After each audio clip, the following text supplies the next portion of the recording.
Hello friends. Kartik शुक्ला नवमी को आंवला नवमी कहा जाता है। इस दिन आंवले की पूजा का विशेष महत्व है और इस दिन आंवले का दान करने से हमें उसका 100 गुना फल मिलता है। फ्रेंड्स, आंवले की पूजा हम अपने घर पर, मंदिर में या जहाँ पर भी आंवले का वृक्ष हो वहाँ पर हम कर सकते हैं। तो फ्रेंड्स, जहाँ भी हमारा आंवले का पेड़ है उसके आसपास हमें पहले सफाई कर लेनी है।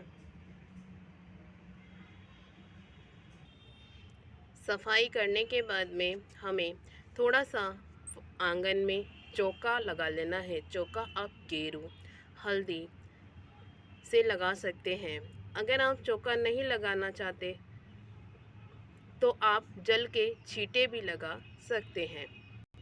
फ्रेंड्स, हमने चौका लगा लिया है। अब हम यहाँ पे स्वास्तिक बनाएंगे। स्वास्तिक भी आप आटे से या हल्दी से, जिससे भी आपकी इच्छा हो आप उससे बना सकते हैं। फ्रेंड्स, हमने आटे से स्वास्तिक बना लिया है। इस तरह से पूर्ण स्वास्तिक बनाना है। हम चाहे कोई भी पूजा करें, हमें पूर्ण स्वास्तिक बनाना होता है। अधूरे स्वास्तिक का फल हमें नहीं मिलता है। तो ये फ्रेंड्स, हमने पूर्ण स्वास्तिक बना लिया है। स्वास्तिक आप सूखे आटे या हल्दी से, जिससे भी आपकी इच्छा हो आप उससे बना सकते हैं। अब फ्रेंड्स, हमने जो जल का लोटा लिया है इसमें हम थोड़ा सा हल्दी मिला लेंगे और इस हल्दी मिले जल से हम आंवले की पूजा शुरू करेंगे। फ्रेंड्स, आंवले के पेड़ में हमें जल चढ़ाना है। आंवले के पेड़ में भगवान श्री हरि का वास होता है। तो फ्रेंड्स, और श्री हरि विष्णु को हल्दी अति प्रिय है, इसलिए फ्रेंड्स हमने हल्दी मिले जल से पेड़ में हमने जल छोड़ा है। अब हम तिलक करेंगे। हमने हल्दी से तिलक किया है और रोली से तिलक कर दिया है। चावल चढ़ा देंगे, पुष्प चढ़ा देंगे। फ्रेंड्स, अगर पीले फूल मिल जाए तो बात ही क्या है। भगवान श्री हरि विष्णु को पीले फल, पीली वस्तुएं अति प्रिय हैं। तो इसलिए फ्रेंड्स, हमारे पास पीले फूल थे, हमने पीले फूल भगवान को समर्पित कर दिए हैं। अब हम वस्त्र चढ़ाएंगे। कलावा हमें पेड़ की डंडी को ज़्यादा कस के नहीं बांधना है, थोड़ा हल्के से ही बांधना है। इस तरीके से हम कलावा चढ़ा देंगे भगवान को।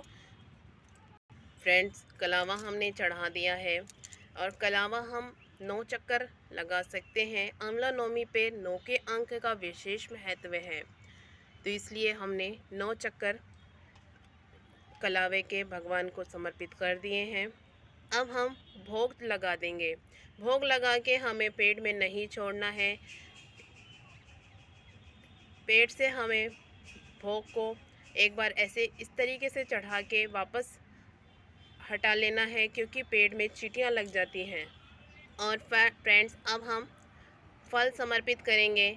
फल में भी हमें पीले फल मिल जाएं तो बात ही क्या है। भगवान श्री हरि विष्णु को पीले वस्तुएं अति प्रिय हैं, तो हमने यहाँ पे केले और ऋतु फल समर्पित कर दिया है। अब फ्रेंड्स, एक हमने 1.25 मीटर कपड़ा ले लिया है और दक्षिणा ले ली है। ये हम आंवले के पेड़ को ये समर्पित कर दिया है, चढ़ा दिया है। अब फ्रेंड्स, हमने ये स्वास्तिक जो बनाया है हम इसकी पूजा करेंगे। सबसे पहले जल के छींटे देंगे। जल के छींटे आप धूप के तार से या पुष्प से दे सकते हैं और इसको तिलक कर देंगे। ऐसे रोली से हल्दी से चिरच के चावल छोड़ देंगे।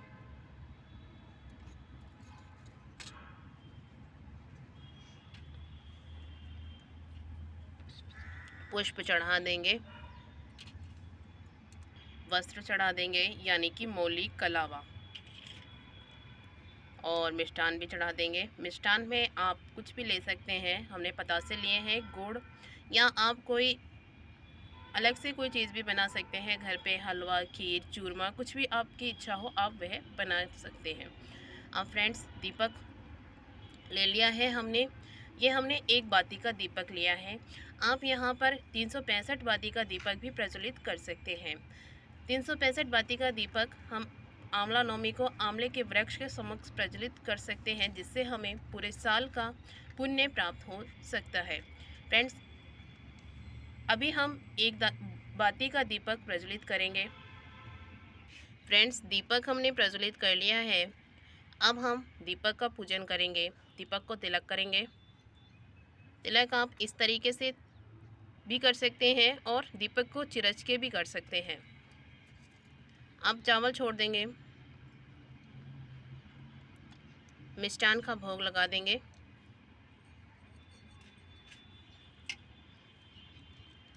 पुष्प चढ़ा देंगे।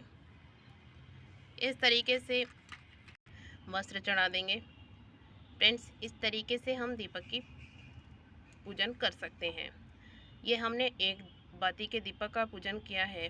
आप 365 बाती का दीपक प्रज्वलित करें तो वह उसका पूजन भी हमें इसी तरीके से करना है।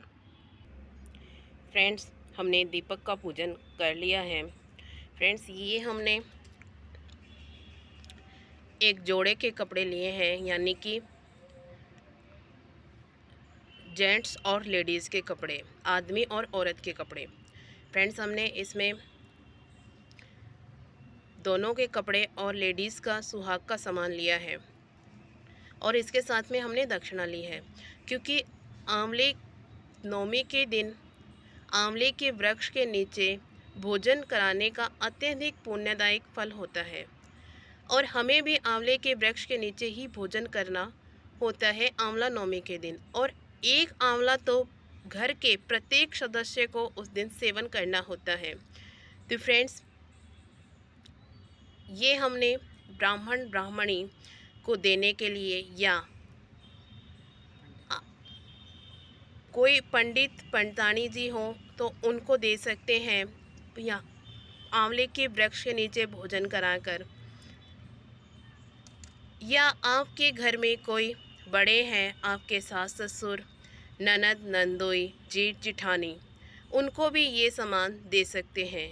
क्योंकि जो घर के बड़े होते हैं, आपके सास ससुर हैं, तो वो भी भगवान विष्णु और माता लक्ष्मी का रूप है।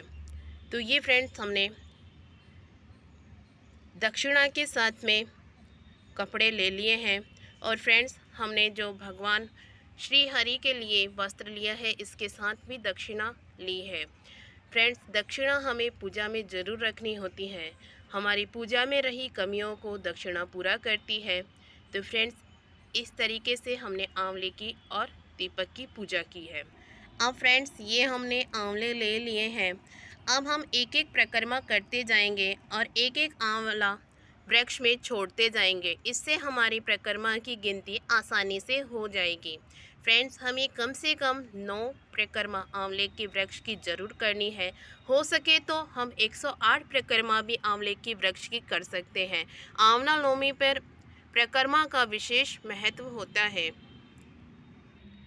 फ्रेंड्स, पूजा करने के बाद में हमें आंवला नवमी की कथा सुननी है।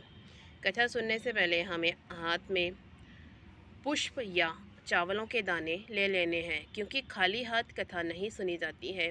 तो फ्रेंड्स, हाथ में हमने चावल के दाने ले लिए हैं और आंवले के वृक्ष के नीचे ही हमें कथा सुननी है। एक आंवलिया राजा था जो रोज 1 मन सोने के आंवले दान करता था और बाद में जीमता था। एक दिन उसके बेटे बहुओं ने देखा कि यह तो इतने आंवले का दान करेंगे तो सारा धन खत्म हो जाएगा, इसलिए इनका दान करना बंद करो।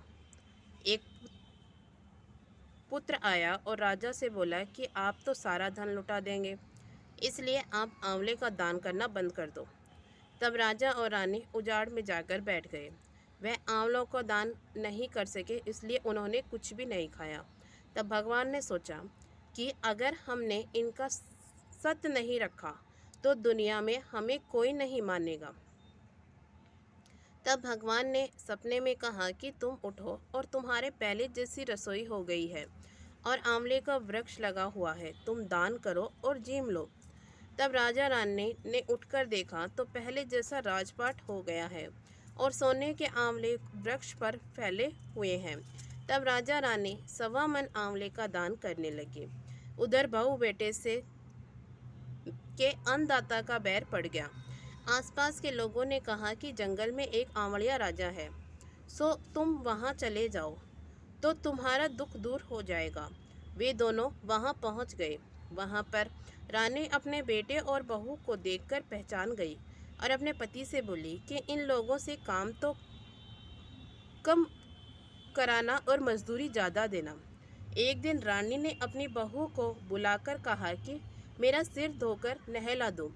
बहू सिर धोने लगी तो बहू की आंख में से पानी निकलकर रानी की पीठ पर पड़ गया। तब रानी बोली कि मेरी पीठ पर आंसू क्यों गिरे हैं, मुझे बताओ क्या बात है। तो बहू बोली कि मेरी भी सासू के पीठ पर ऐसा ही मस्सा था और हमने उसे घर से बाहर निकाल दिया। वह 1 मन आंवला का दान करते थे तो हमने उन्हें भगा दिया। तब सासू बोली हम ही तुम्हारे सास ससुर हैं, तुमने हमें निकाल दिया था परंतु भगवान ने हमारा सत रखा है। हे भगवान, जैसा राजा रानी का सत रखा वैसा सबका रखना, कहते सुनते सारे परिवार का सत रखना।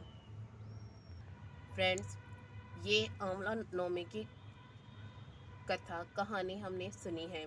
अब जो हमने हाथ में अक्षत ले रखे हैं या पुष्प जो भी आपने हाथ में लिए हैं, इसमें से कुछ एक हम अपने जल के लोटे में छोड़ देंगे। अब फ्रेंड्स, इसके बाद में हम बिंदाई जी की कहानी सुनेंगे, क्योंकि हम कोई भी कथा कहानी सुनते हैं उसके बाद में बिंदाई जी की कहानी सुननी ज़रूरी होती है। इसी से ही कहानी पूर्ण मानी जाती है। अब फ्रेंड्स, बिंदाई जी की कहानी सुनेंगे। एक छोटा सा लड़का अपने घर से लड़कर निकल गया और बोला कि आज तो मैं बिंदाई जी से मिलकर ही घर आऊँगा। तब लड़का चलते चलते उजाड़ में चला गया तो बिंदाई जी ने सोचा कि मेरे नाम से ही इसने घर छोड़ा है, इसलिए इसे घर भेजें, नहीं तो जंगल में शेर वगैरह खा जाएंगे। फिर बिंदाई जी बूढ़े ब्राह्मण का वेश धरकर आए और बोले कि तू कहाँ से आ रहा है और कहाँ जा रहा है। तब वह बोला कि मैं बिंदाई जी से मिलने जा रहा हूँ।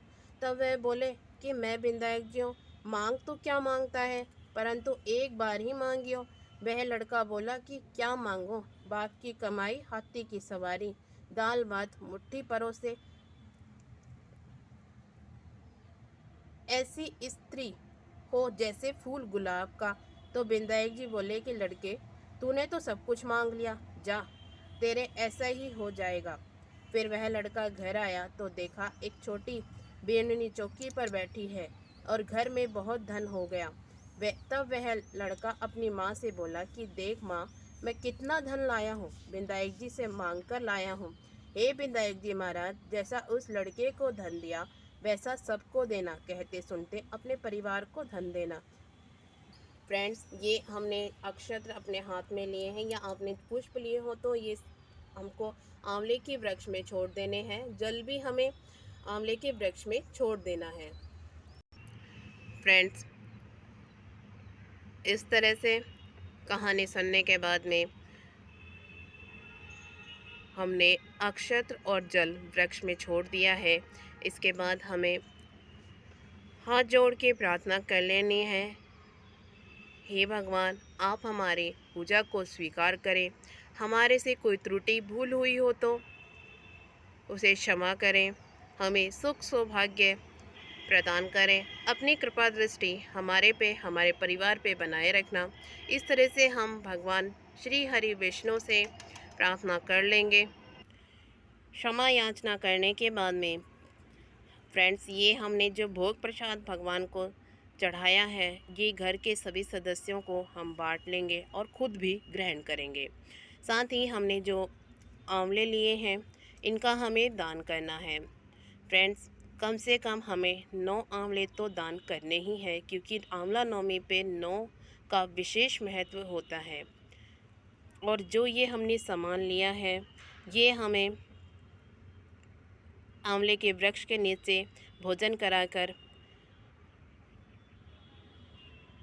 दक्षिणा सहित ब्राह्मण ब्राह्मणी, पंडित पंडितानी या घर के बड़े कोई भी हो, हम उनको दे सकते हैं। फ्रेंड्स, इस तरह से हम आंवला नवमी की पूजा कर सकते हैं। आपको वीडियो पसंद आए तो वीडियो को लाइक ज़रूर करिएगा। इसी तरह की महत्वपूर्ण वीडियो के लिए हमारे चैनल को सब्सक्राइब भी ज़रूर करिएगा। फिर मिलते हैं कोई नए वीडियो के साथ में, तब तक के लिए जय श्री हरि विष्णु।